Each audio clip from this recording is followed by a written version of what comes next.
Good day everyone, so welcome again to our mini vlog, and today we're going to feature this 300cc Big Bull version 2. Alright, so ngayon may bagong model tayo dito na i-check sa kanya. Una-una syempre may handguard na siya. Ayan, so makikita nyo, ganda ng pagka-finish niya. Ayan. Tapos, sa same time, yung kanyang throttle ay naka-hand throttle na siya. So, ayan na siya. Unlike before, na thumb throttle siya. So, ano ba itsura ng thumb throttle compared doon na? So, ito pakita natin si Kazuma. Ganito ang itsura ng kanyang thumb throttle. Ayan. So, di ganyan. Ayun. Si 300cc, di ganun na siya ngayon. So, hand throttle na siya. Alright, so balik tayo dito. Ayan, so makikita nyo ngayon, nakahang yung ating 300cc na Big Bull version 2 dahil may special feature tayong ipapakita. Okay, now let's try naman na i-start natin ngayon. Okay, start tayo.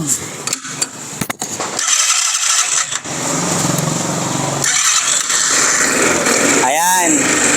So, ang ginawa namin, hinang namin siya para may pakita sa kanyo ang kanyang pagiging 4x4. Alright, so before ang ating 300cc ay full-time 4x4. Okay, so ang pagiging full-time niya, ayan, so makikita nyo, ayan, no, gumagana siya. Paki-throttle, pare. Ayan.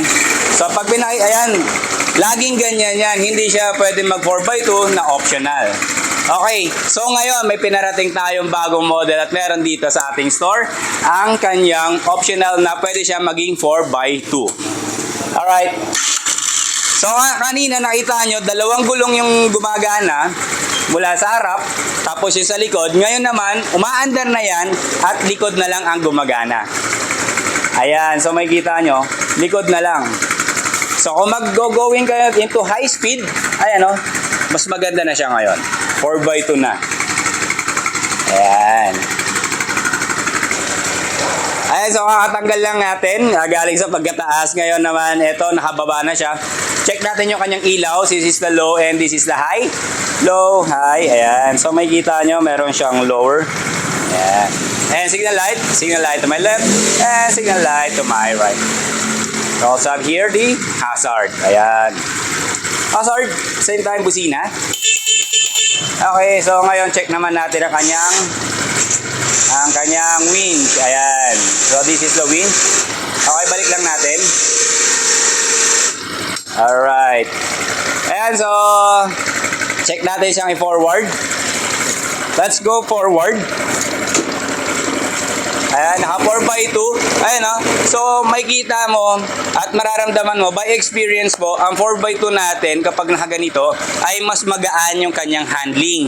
Unlike pag 4x4 na full time, medyo mabigat. Actually, mabigat talaga. Okay, now let's go. Ito ang kanyang brake light. Okay, so this is the tail light, brake light, tail light, and off. Signal light to my left, and signal light to my right. Okay, so ngayon naman yung kanyang hazard. Ayan po. Now, let's go backward naman po.